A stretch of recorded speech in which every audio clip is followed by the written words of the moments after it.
So whenever you do this, bro, whenever you go up and talk, Yeah. make sure you press record. There's a record button right there. Okay. Yep. That one? Yep. Okay, just click it once. Just click it once. That way we have a redundancy. Oh, yeah. And then when I'm done, turn it off. Exactly.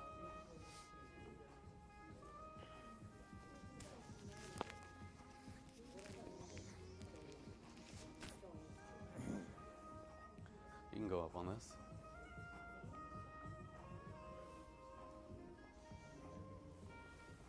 Did you want to do? No, you're fine. Oh, did you want to do intro at? Yeah, we'll do an intro now. Beginning or? At the beginning. Okay.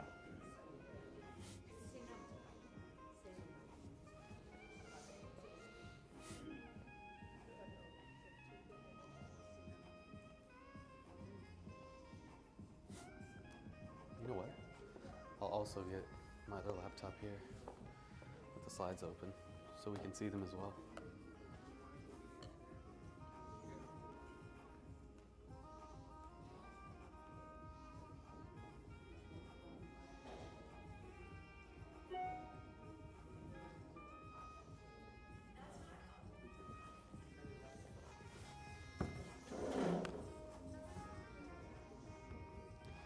So this will be for us to see. Yeah. Just do me a favor. Whenever, can you just press next whenever I tell you? I got you. While you're chilling? Yeah, I got you. And vice versa. Okay, and then I'll switch. What time is it? It's 7:03. Yeah. 7:03? Yeah. Okay, we'll get started in about 2 minutes. Just want to give just a moment. Mother's instructions? Yeah, I'll take it. She's the boss.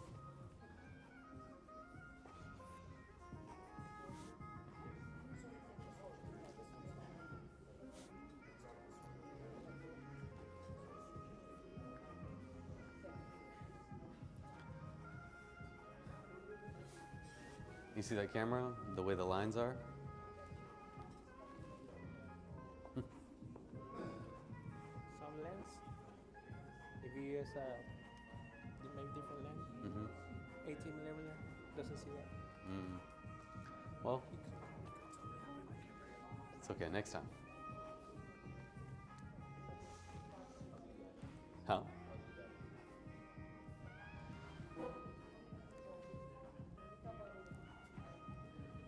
All right, ladies and gentlemen, we'll go ahead and get started.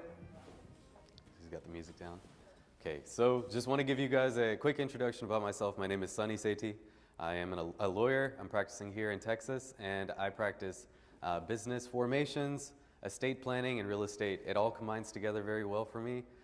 Typically, people who need a business or who have a business like to buy real estate, and when they have that real estate, they need that protected, or if they need their business protected, there's lots of ways to do things. And ideally, that's why my combination has come to be. So just wanted to give that quick introduction. I am based here in the Dallas-Fort Worth area, but this lecture is general to the extent that it can be. Most of the information is going to apply to a lot of states, not every state. So just if anybody's out there watching from a different state, at least know that. And I'd like to also introduce my guest speaker here today. Hi guys, my name is Benjamin. I am with New York Life and iLife Securities. My job title is a registered rep. So I'm going to be covering a portion of the session today mostly on asset protection, wealth accumulation as well. And I just want to thank Sonny for inviting me for this event as well. Excellent. Okay, so we'll get started. We're going to talk about the most fun topic I could think of. We're talking about dying. Not necessarily though. It's not only about dying. There's a lot that you can do while you're alive and to protect your assets while you're living. This is good for somebody who's just come out of college, just as much as it is good for somebody who's going towards the last chapters of their life. There's nothing wrong with getting started early and doing this right from the beginning, especially when you know that you have a good plan ahead of you. You can do quite a bit more when you actually do plan ahead. So with a will, everybody's heard of one, but who has one? Anybody, can you show me hands? We've got a few people here, okay? A few people, so she has one, exactly. So there are a few of us that do. You also have one? Wonderful. So this is not trying to get into your privacy. I don't know what's in there, and personally it's not affecting me. What I like to hear though is that somebody has actually taken action towards protecting themselves, right? So that's the primary aspect of this. Now, the second thing is, does anybody here have a trust? You have a trust? I know a couple of people here have a trust. Okay, who knows the difference? Do you guys think that they're the same, or do you think there are some differences? There are some differences, exactly. And today we're going to explore those. My previous lecture, I talked about asset protection. That was businesses, that was wills and trusts, that was lots of different ways you can do foreign trusts, you can do investment tools. This lecture is only focusing on those, and my guest speaker will take his portion and focus on his aspect. So wills, why is an estate plan important? Okay, an estate plan in generally means that it's covering everything that you own. That means your car, your dog, your house, it can be the shirt on your back. Everything's a part of your estate, and unfortunately all of us are going to go one day. So what happens when you have a will versus when you don't have a will, that's what we're going to explore here, okay? So estate planning in general is really meant to help reduce your tax burden and to at least allow you to control where your assets go, okay? So controlling your assets is number one thing, reducing your tax, second thing, but depending on your priorities. Let's go to the next slide. So what happens when you don't have a will? Okay, so that's called intestate succession. Intestate succession is technically, essentially the state rules, and what happens when you pass and there's no will? Does the state get it? No, that's a common misconception. Just to give you guys clarification, there are quite a bit of rules in place. There's a lot of different steps that go through it, but essentially what happens if you don't have an estate plan, you have to go to the court, or somebody in your family has to go to the court, essentially with all of your documents saying, hey, this person has passed away. Okay? Now this person has passed away, I have to apply, the court has to give me permission, we have to essentially petition to the court, and they're going to assign a lawyer. That cost is going to come from your estate. It's going to take at a minimum 2 years for this process if you have substantial assets. If you have less assets, then maybe 6 months to a year, right? But all the cost and all the time that goes into that comes out of the chunk that you have left behind for whoever that might be, okay? Now going in with a will, making a will, it's very important. The reason is that way you can go to the court, you have a plan in mind, and you can actually say, hey, this is what I want, this is what I'm intending, okay? And what that does is that allows you to skip quite a few steps, and it can shorten the process to just a few months if you allow it to, okay? What happens when you make a trust? Well, the best thing about a trust is that you almost never have to go to the court at all. If you do things right, no one will ever have to go to the court for anything, and who wants to go to court in the first place? I don't, and I'm a lawyer. So just want to give you guys a little input into that. What happens when you make a will and a trust? A will and a trust together are super important, and they can work really, really well together if you do it right, okay? Other important documents are medical power of attorney, durable power of attorney, directive to physicians, and HIPAA release, okay? So all those we're not going to get into, but at least I wanted to mention them, okay? Moise, let's go up 2 slides. Perfect. So this is the whole list that we're talking about here. Intestate succession, making a will, making a trust, making a will and a trust, important documents here. Other tools that you might have, and what my partner here is going to be talking about more than I am, are life insurance, investing income into real estate, into the stock market, into whatever you like, into businesses. Those can be their own estate plan too. Okay, so just to give you guys a little bit of input, there's quite a bit more, and we could talk about this for hours, but I at least want to give you a quick synopsis. Let's go ahead. And then you two. We're playing off of 2 screens. Okay, so intestate succession, I've already passed that on to you, but essentially that's when the state rules. And so every state you go to, or every state that you have property in, you have to go to that court. So let's say you own a house in Oklahoma, you own a house in Tennessee, and Oklahoma, and you own a house in Texas, okay? You cannot do everything in one. Everything cannot be done in one, with the exception to a trust, okay? What happens then, if you pass away and you have property in every state, whoever your loved ones are, family members, whatever the case may be, they have to go to every state and petition to them to have everything transferred over. Okay, that's a huge burden. It's a huge burden. And the cost alone for their time and their sanity is going to be more than most people can handle. Okay, so let's try to avoid that. Let's go ahead and go to the next slide. So probate court, that's a specialized court. that is meant to focus on this. Well, the good news is that this court only focuses on this. You don't go to the general court that does everything else, okay? So it's going to be faster, it's going to be cleaner. These people are experts. Go ahead and let's go to the next. Now, having a will. Will is important. Obviously, we've spoken about some general aspects of that, but in your will, what you can do is you can actually arrange how, okay, well, this is going to go in, this is going to go in. I want this person to have whatever I want, but I also don't want this person to have anything. There's somebody in your family or somebody in your life that has the potential of taking something. Unfortunately, some relationships are broken before you pass. This is important, right? If you don't want everything to go towards your stepson you adopted a few years ago, I don't know your situation, but whatever the case may be, let's not do anything about that. Let's skip that, and let's make sure we take care of and give it to the people that we want to give it to, okay? Continue. Okay, so there are several types of wills. A simple will. Simple will is basically, I have given all of my assets to whoever, okay? Simple as that, okay? We have a testamentary trust will. So what this does is, it says, okay, at the time that I pass, I'm creating a trust for everything to go into the trust, okay? Not now, but when I pass away.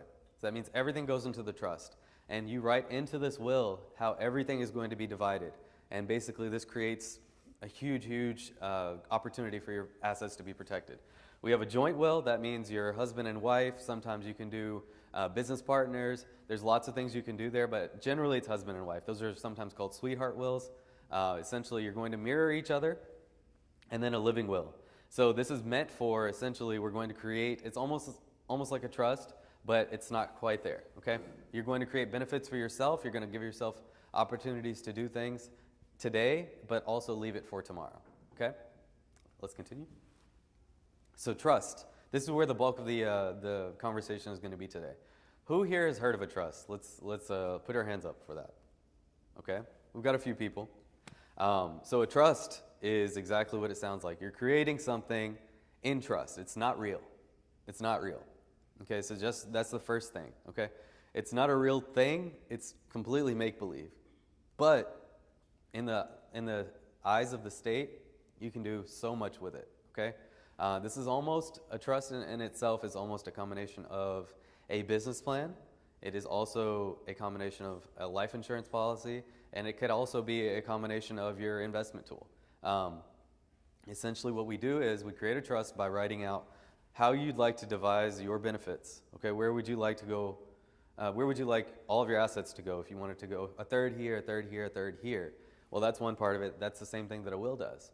But also what it does is it gives you the opportunity to add property into it for the rest of your life, okay?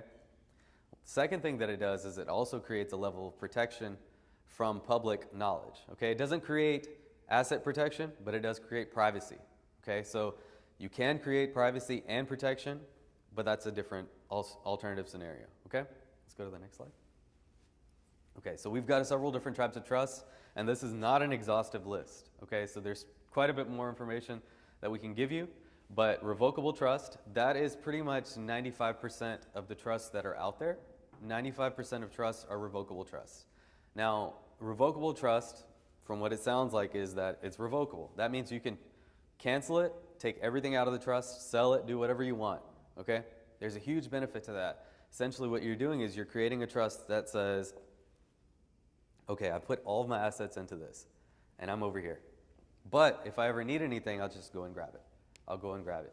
And in the state, in the eyes of the state or in the eyes of the federal government, it's essentially the same thing. What this does tax-wise for you is not very much. It essentially, all you have to do is add a form to your tax filing, and you're good to go. There's not an extra separate tax filing that you have to do. Now, let's move on to irrevocable trusts. Irrevocable trusts are very, very different, and they give you quite a bit of protection, but they also cost you quite a bit more, okay?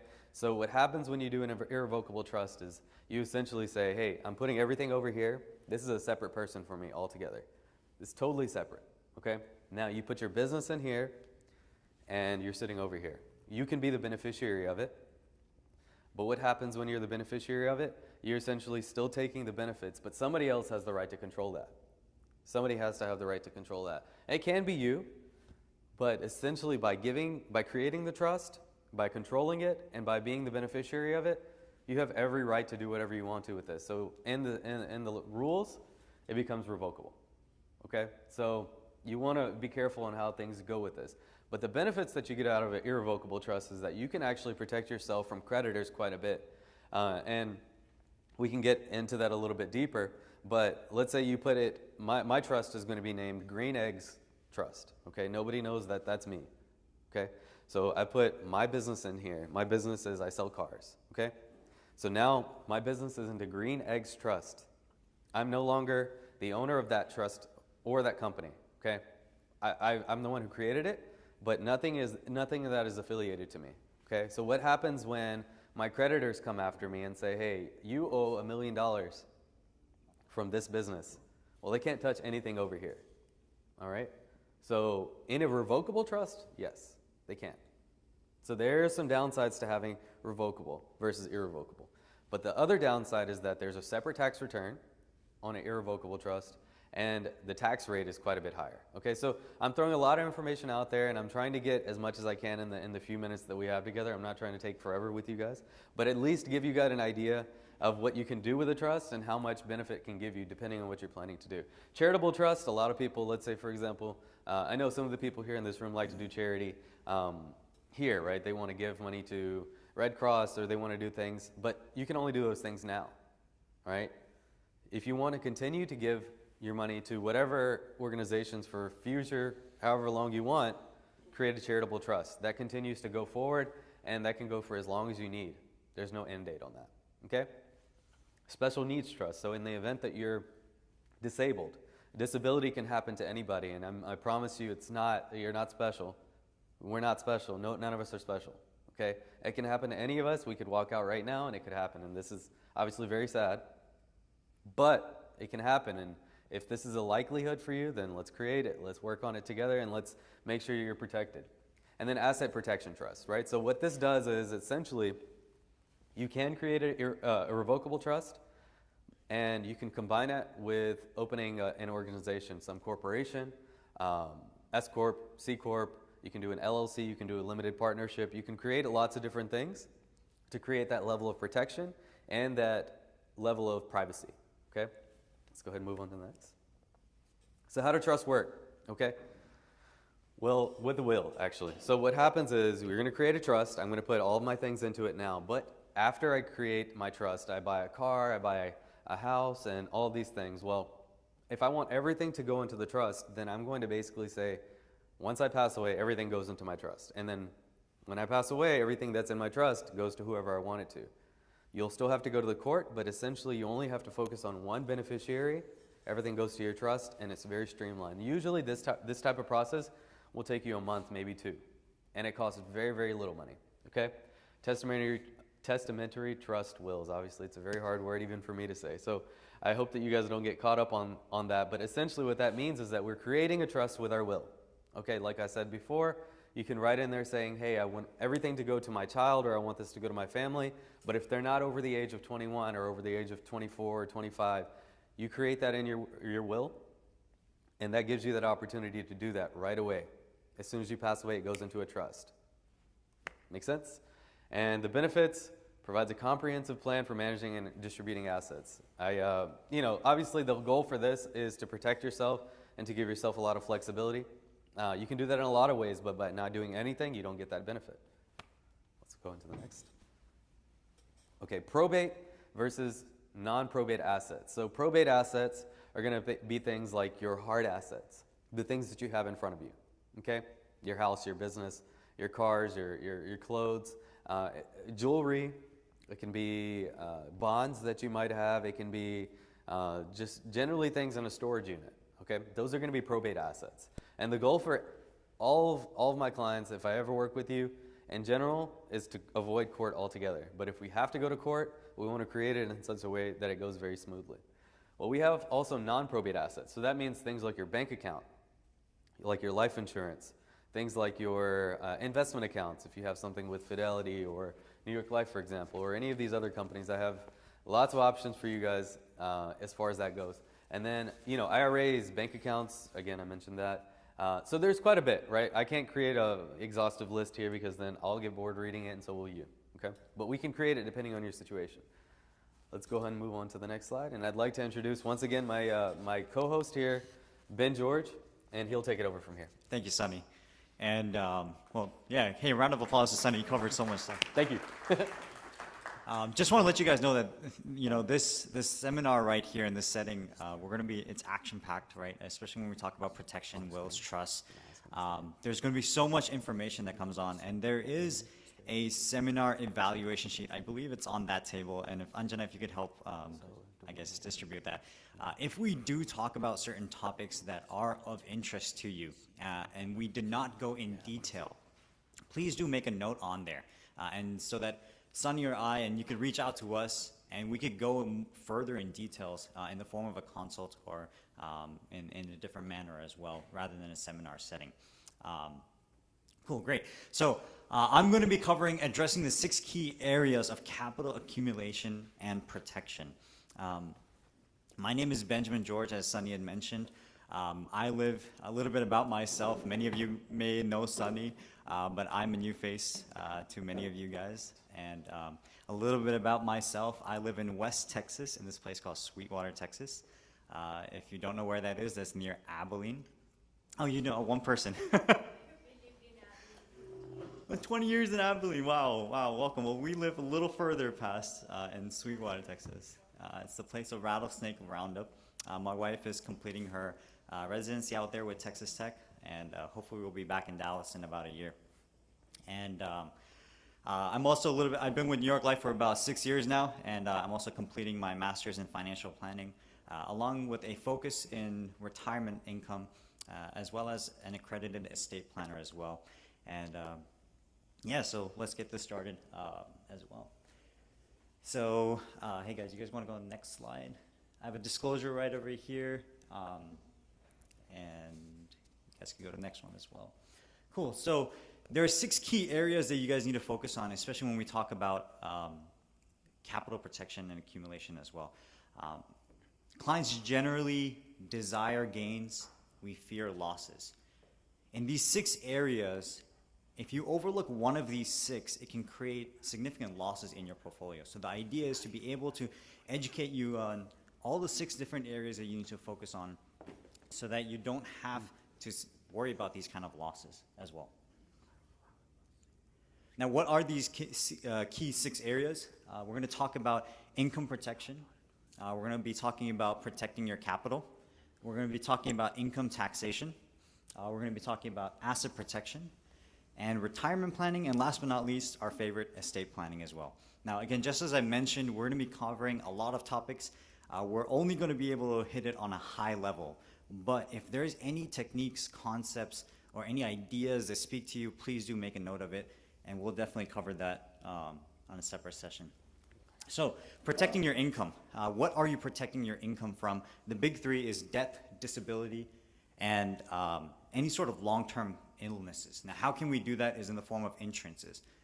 Death can be protected by using a life insurance. Among all the various tools that life insurance can be used for, one is to protect your future unearned incomes. In the scenario where you are no longer able to work or do not have the capacity to work, this is where a short-term disability comes into the picture as well. Now, for anyone that is a W-2 employee, you may be offered a short-term disability through your employer. Do know the terms of that and how much you are being offered. Now, generally speaking, this does not cover the entirety of your monthly income, and this is where a supplemental disability policy would come in handy outside of your workplace as well. Last but not least, long-term care insurance. This is something that no one ever talks about, and it's very, I would say, underrated of a conversation. However, this is very, very important, especially when we talk about a retirement planning aspect as well. A lot of times we accumulate a lot of assets and we expect to pass on these assets to our heirs, but generally what we do see is a lot of the times the assets that we accumulate gets drained at the tail end of our life, especially when a long-term care health illness occurs as well. Now, how can we do that? Is through a long-term care insurance policy where you'll be paying pennies on the dollar to be able to take care of yourself, or even if you have ever been in a caretaker role, this is where this is very, very important. For business owners, this does have a deductible premium, so I know that's pretty exciting for many of you guys as well. Oh, that's great. Cool, protecting your capital assets. How can we do this? And what is a capital asset? It's generally any sort of your portfolio, things like your stocks, bonds, real estate, treasuries, gold, diamonds, you name it, cash, anything that you may have. How can you protect your asset? And if anything out of this slide, what I need you guys to remember is the two words. One is diversification, and number two is asset allocation. What is diversification? Diversification is not putting all your eggs in the same basket, right? And many of you guys have heard of that. What is asset allocation? Is deciding how much of your eggs go into each basket as well. So using these two techniques will allow you to optimize your gains while also minimizing your risk as well. And the goal, again, from the very beginning, as I said, is to be able to educate you guys on optimizing your gains and minimizing your risk. Now, what if you are a business owner? Show of hands, how many of you guys are business owners here? Okay, great. We have a few business owners as well. Well, generally, when you're a business owner, your capital assets are tied to your business. There's two additional risks that a lot of times we kind of overlook being a business owner as well. And one is the succession planning or your exit strategy, right? Number two is key person. Now, these two are very, very important to discuss, especially when we're talking about protecting your assets, right? Now, for you business owners, what is your exit strategy, right? Along with all the objectives that you may have, having an exit strategy is super important. On one end, we might be hoping to transfer all our businesses to our heirs or children. On the other end, we might be looking to find the optimum successor, the most willing and able buyer, right? Discussing these two topics, if you're willing to sell, or if you're looking to sell your business, right? Do you have a plan in place for the optimum price and the terms of the sale? Without an effective terms or even price, you might be selling your business into the wrong hands for a fraction of what it's actually worth. Having a buy-sell agreement is very important. How many of the business owners are familiar with what a buy-sell agreement are? No? Okay, so maybe that's something that Sonny and I can cover on a different, we're going to be hopefully doing many of these sessions as well. But this is also something very important, right? Understanding what a buy-sell agreement is on this. Now, on the other end of a business person is passing on your business to your heirs. The question of equalization becomes very, very important. In this context, many times business owners want to treat their children fairly. In this context, fairly does not mean equally. In other words, you may have active participants in your business. You may have non-active participants in your business. Now, for a non-active participant in the business, they may want to distribute the profits in the form of income. In other words, this inheritance may have no value to them if it's not producing any sort of income for them. Whereas the active member who was active in the business may want to take all those profits and plow it right back into the business and allow it to grow further. Now, therein lies a conflict of interest. And just know that larger the compensation you're being expected, the larger the friction we do see. So kind of keep that in the back of your mind. Now, the second biggest risk is key person, is understanding what a key person is in a business as well. We may think that the product of our very own business is the most important. We may think the building structure is very, very important as well. And so we get entrances on this, but who is the key person of your business? And understanding how to protect or keep your key person as well. So the key person is also a very key person to be thinking about, especially for businesses as well. Cool. Income tax reductions as well. Many of you guys are familiar with many tax reduction strategies. The goal is to be able to reduce your taxable income and also reduce your taxes. Disclaimer, always consult your CPA or a tax professional in strategies as well. But we are able to talk a little bit about strategies, right? And the big four that you see on the screen, or actually, hey, you guys want to go on the next slide? Thank you. So the big ones you see on the screen are one, deducting taxes, right? Number 2, deferring taxes. Deferring taxes is really, really cool because the would-be taxable dollars, you can choose to invest it for a potential return and get a return instead, right? Number 3 is diverting your income. And what does it mean by diverting some of your income is today's dollars that you guys are earning, setting it aside for a future for someone else as well. Some of those strategies come in the form of deductions. Some of them come in later compensations or deferred compensation, right? Last but not least is converting taxable income into non-taxable income as well. There's a few strategies that you can do that as well. Many of you guys are familiar with the Roth IRAs and things of that sort. Life insurance policies also you're able to do this as well. Now, life insurance is a special topic because it can be used in multiple different ways. In this context, you can actually accomplish 3 out of the 4 strategies using a life insurance policy. And the 3 is you can actually defer. Can you go one slide back? Thank you. You actually defer, divert, and also convert your incomes that are in life insurance policies to be able to accomplish this as well. Next slide. You had that one. Thank you. Last but not least, Sonny talked a little bit about this as well, is asset protection. And my context of this conversation is more of what can you do with the assets that you're actually owning or the accounts that you are physically owning as well. So how can you protect these assets? And what are you protecting them from? As Sonny had mentioned, you're protecting them from judgment creditors or lawsuits. Now, there are certain areas that you can actually put your hard-earned dollars and protect yourself from judgment creditors. And some of those exempt assets that we're talking about, you see that quite a bit in your 401k or qualified plans, right? Those are subject or exempt from judgment creditors. We also see that in life insurance policies, right? The cash surrender values that you guys have in life insurance policies are also protected against judgment creditors. Now, just as Sonny had mentioned, state by state, the laws do vary, so do check on either with a tax professional or even an attorney like Sonny on what the state rules are on creditor protection as well. And just as Sonny had mentioned as well, sorry. Go back one. Yes, no, we'll stay on this slide right here, the asset protection. Perfect, and just as Sonny mentioned as well, and this is more a repetition of what Sonny has said, corporations is another way to protect your assets in business, your S-Corps, C-Corps, LLCs, LLPs, and trusts and liability property insurances. So if you guys have kids who are physicians and things like that, make sure they get malpractice insurances and things of that sort.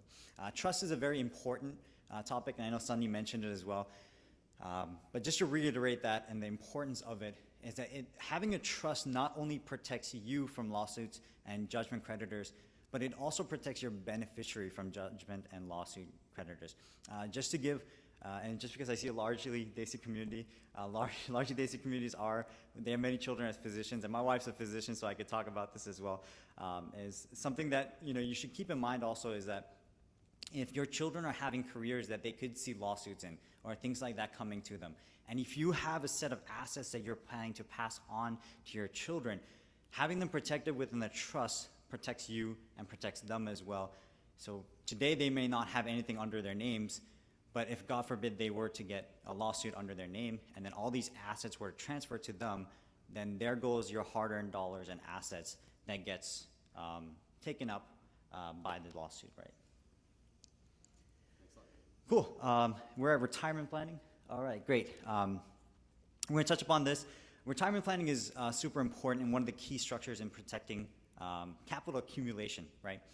Many of you guys are aware of many of the qualified retirement plans, non-qualified retirement plans, and also your after-tax accumulations as well. Keep in mind, each of these sections have a taxable and a non-taxable accounts that can be used for this, right? I'm not going to go into the specifics of it. However, your qualified retirement plans are what generally people kind of use initially in their retirement plan to kind of use as a retirement income. Now, the non-qualified plans is the next step, and then any sort of shortfall that you may be planning for in retirement, that's kind of where we kind of supplement that using the after-tax accumulations as well. Having a understanding of what your retirement income is looking like is very, very important, especially for your W-2 people or whether you're business owners. creating a plan for you guys way in advance. Earlier the plan, the better it is. My dad always says, no one plans to fail, but everyone fails to plan, right? So understanding your retirement income, what is Social Security? How can you calculate Social Security income way in advance? These are very, very important things that are important to plan ahead so that you know what your income is going to be.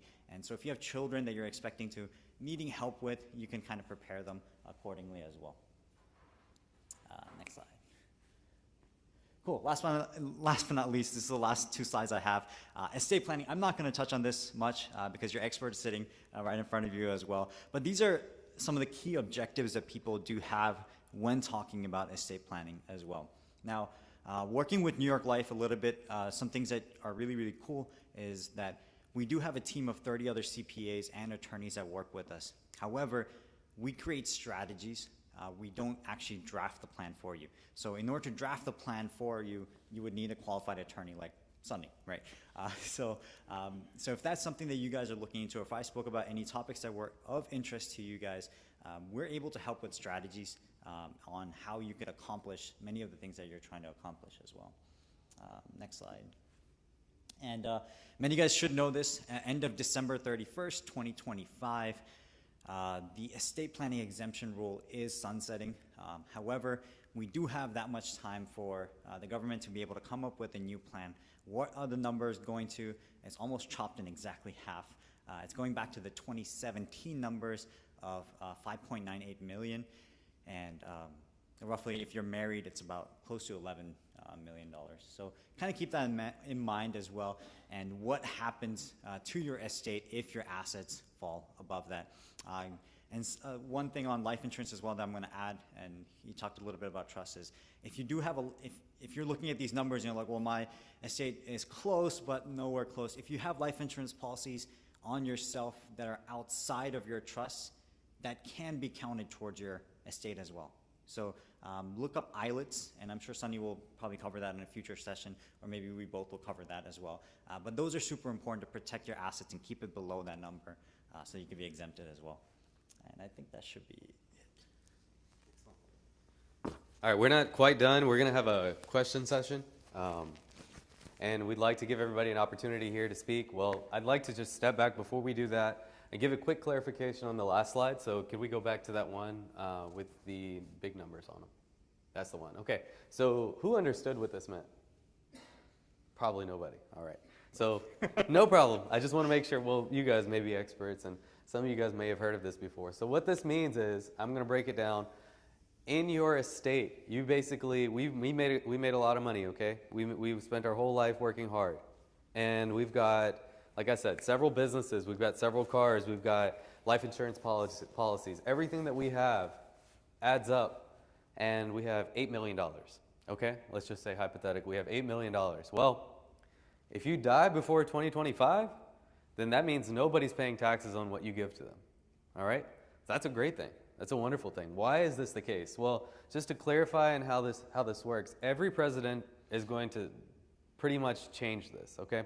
So these numbers were put into place by President Trump. Now, whatever your opinions may be of him, I don't know, and I'm not bringing that into this. It's not really the part of this. But what he did was he did increase this amount during his presidency so that it's still in effect, obviously, during our current president, but it is ending.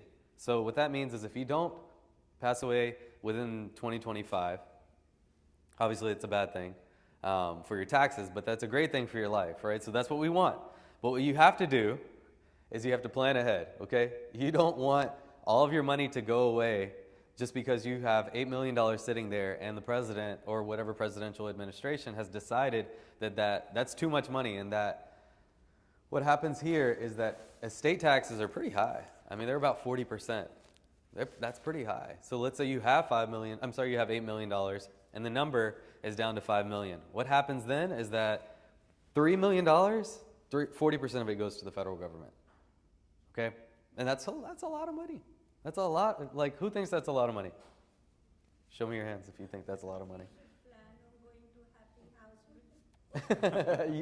Well, that's one thing you could do.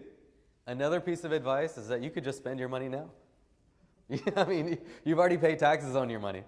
So if you know that you're going to be living for another 10 years, and you'd like to have that safety of saying, okay, your money is not going anywhere, there's a few things that you can do, obviously. He mentioned an ILET.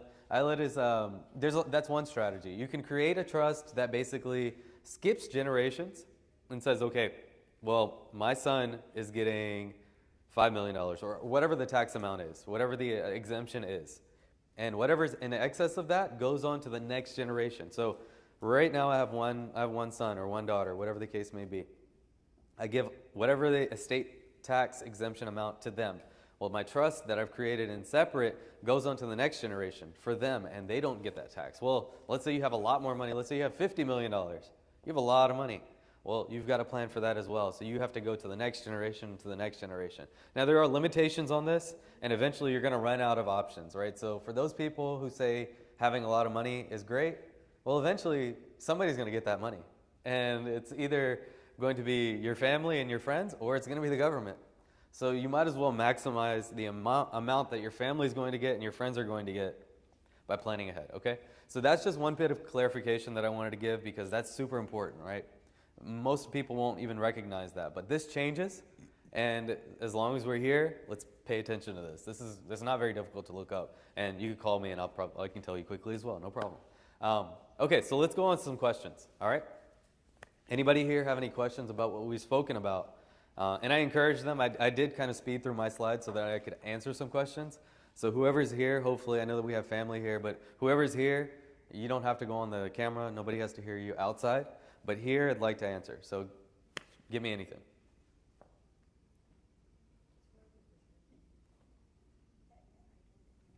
We must have done a really good job. Oh, we have a Okay, question. sure.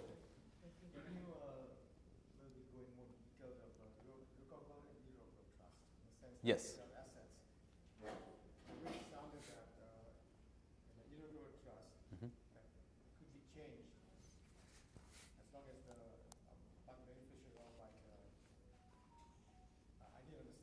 No problem. That's a great question, okay? That's a really good question. So he asked, just for those of you who are listening at home, the difference between a revocable and an irrevocable trust, all right?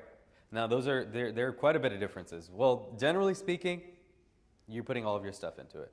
But the biggest difference is revocable means that you still maintain control over that trust, okay?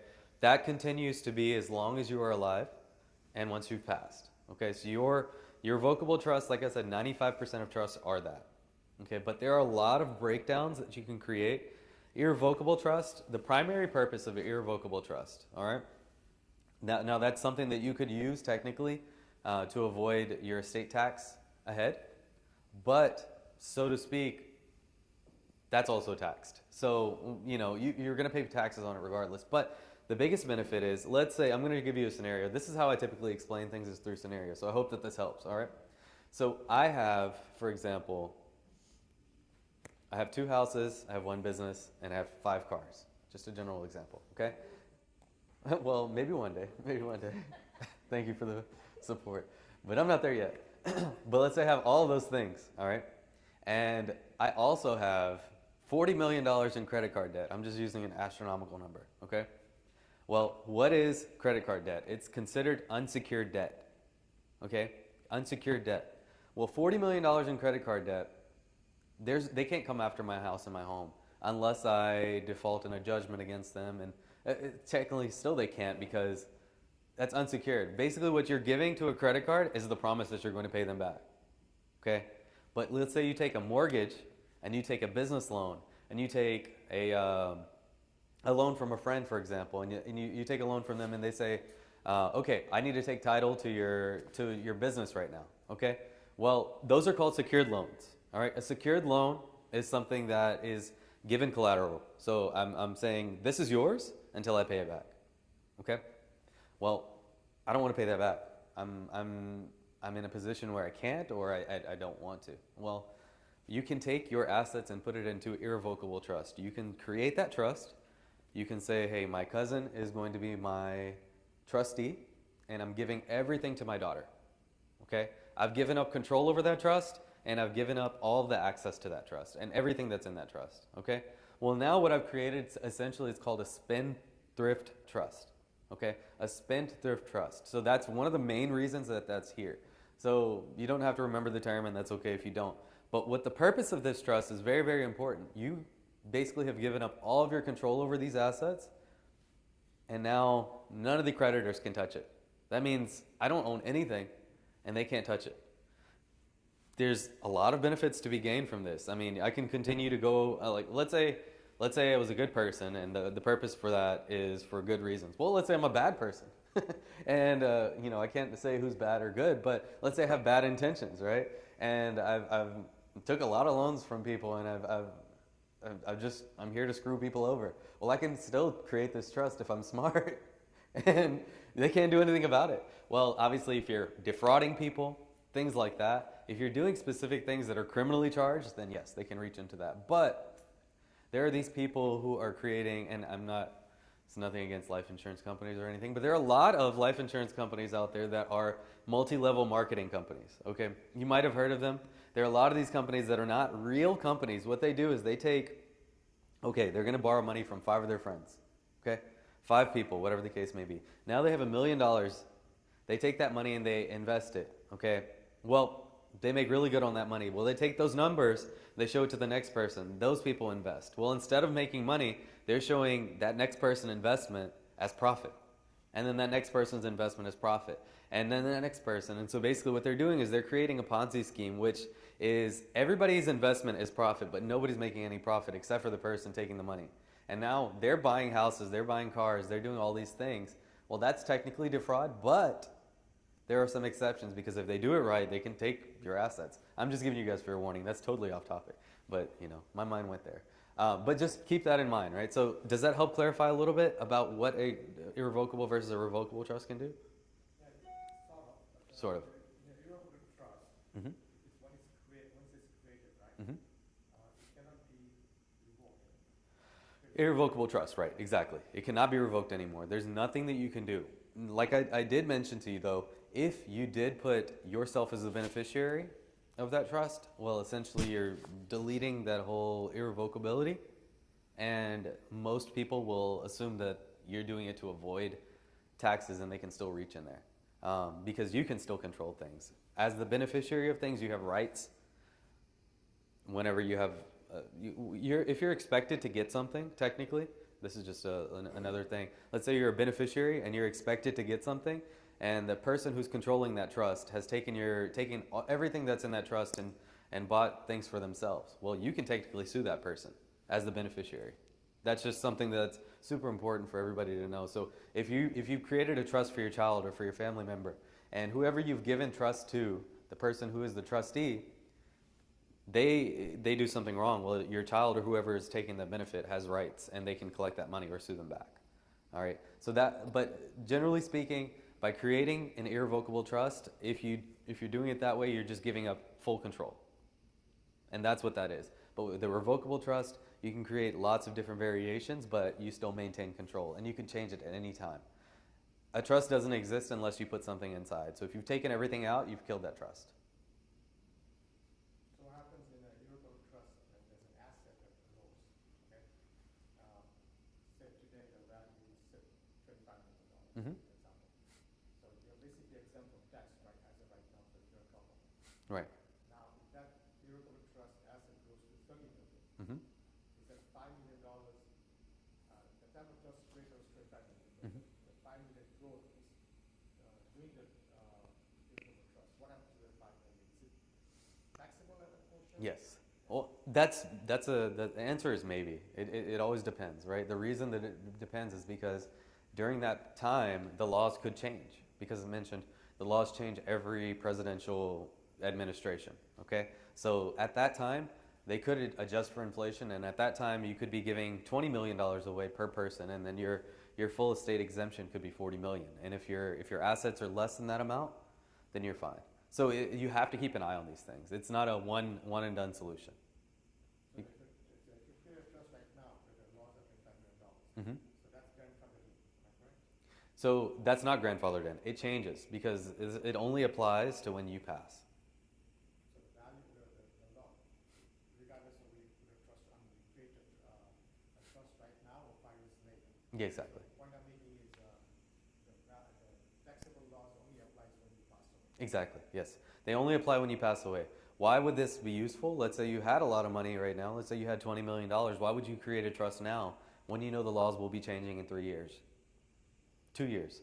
Well, you know that you're going to be dying before then.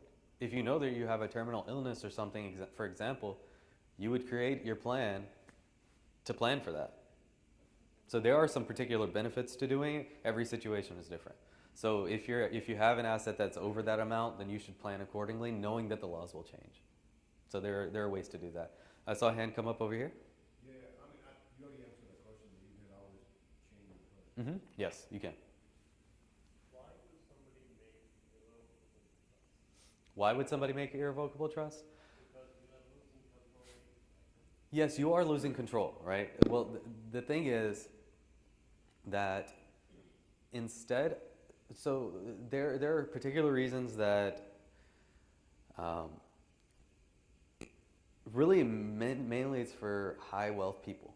High wealth people, the reason that is that you want to create a separation from your existing assets that is taxed separately, that is operating separately, that does not fall into your account. So if you create an irrevocable trust and those assets are in that trust, well, you can go on to create other different businesses and assets that are not related to those that nobody can touch, that I can't even touch. Certain people have a reason that they don't want to touch those assets. So one reason, I'm just trying to recall some scenarios, but one reason is that, okay, for example, they have created a fund, an irrevocable charitable fund, that they want to go towards a particular orphanage or something, for example. And they have $100 million, and they know that money they need to go there altogether. Well, the reason you would create that irrevocable trust is so that you can create this fund without the risk of your family member taking that money out once it becomes theirs.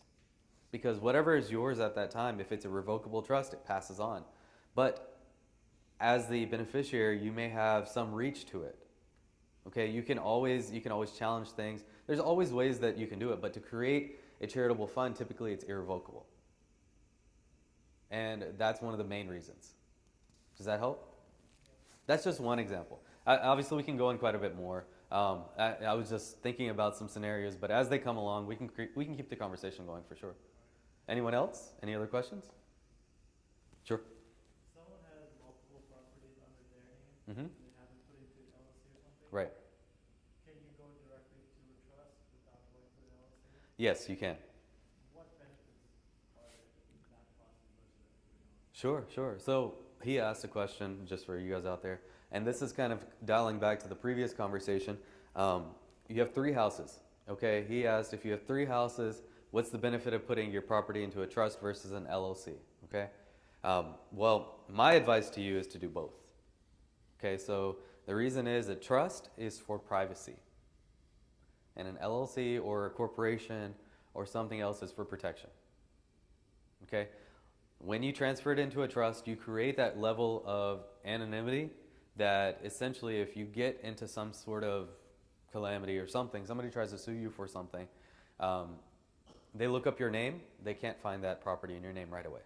Yeah, you can go back and dial it in. If you hire a private investigator, you can always track to see where the property came from and see if they knew or if they have some kind of idea that that property was in your name before, they can track it back. And that's why it's revocable, so it doesn't protect you from creditors. But it does give you that privacy. Now, if you were to take your property, put it into an LLC and say, this is my investment property, and then I put my investment property LLC into my trust. Well, now I've created privacy and protection, because in an LLC or in a corporation of some sort, basically you are saying, this is separate from me. Whatever this does is not on me, and whatever I do is not on this. And you're creating that proper separation, okay? So the biggest difference is that you do get privacy, but you don't get protection. Does that help? Okay. Any other questions? No? Okay. Well, feel free. I'll be here. We can talk a little bit more one-on-one. This was just meant to be a general discussion to cover quite a bit of topics. This is important for everybody here again. I just want to make sure this is clear. Everybody can benefit from this, and there are a lot of questions that are to be answered. I might not have every answer right away, and I'm going to be honest about that, because I mean, I don't know everybody's situation, and the laws are different per situation.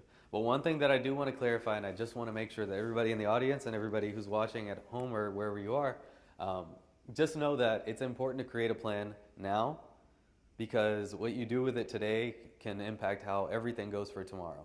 That's all I want you guys to keep in mind. You never know how it goes. Like I said, we could step out today and that'd be our last day. At least we're trying, at least we're planning, and at least we're working on it. But the goal for today and the goal for every day is to create an experience for you guys where you're not afraid to talk about this, where you're not afraid to bring people into the conversation and to help yourself protect yourself and your family. Thank you. Thank you very much. Oh, thank you.